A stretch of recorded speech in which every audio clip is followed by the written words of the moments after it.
Good morning. For Traders Exclusive, this is George Kachuk, we're RCM Wealth Advisors, reporting to you from the CME Group trading floor in Chicago.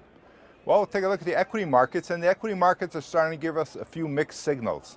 And what I mean by that is the NASDAQ continues to do very well, still above its 20-day moving average, well above its 50-day moving average, as is the Russell 2000, the small cap index, also just off highs, and actually the Russell still this morning, still above its 10-day moving average.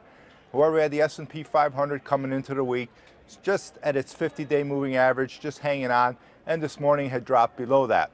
Similarly, the Dow and the New York Stock Exchange NYSE index is below its 50-day moving average. So we have a little bit of divergence, so that tells us a little bit to be careful.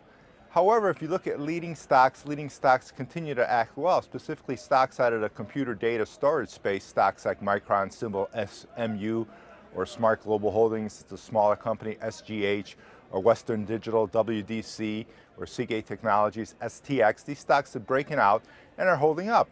And we also see in like the so-called large cap liquid leaders like NVIDIA, NVDA, or Netflix, NFLX, or Alibaba, BABA, a lot of these stocks broke out and they're holding on to their breakouts. So that's a very good sign for the overall market.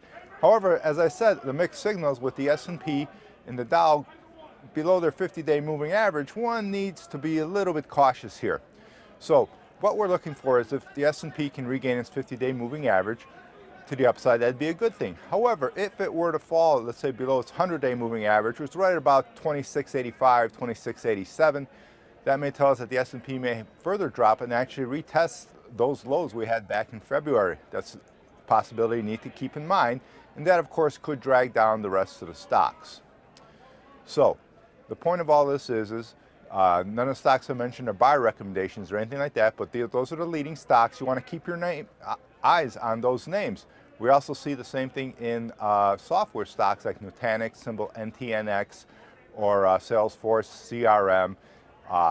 Other software stocks are Splunk, SPLK. They're holding up well in this market.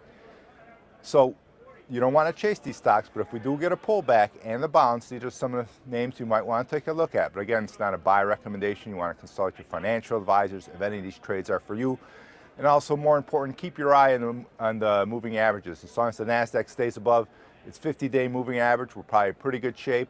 Look to see if the S&P and the Dow and NYSE can recover that 50-day moving average. That'd be a good sign. And also just keep your eye on the Russell 2000. That's turning into a leading index at this time. So as always, let price and volume be your guide. This is George Kachuk, RCM Wealth Advisors, reporting to you from the CME Group trading floor in Chicago. Have a great trading week.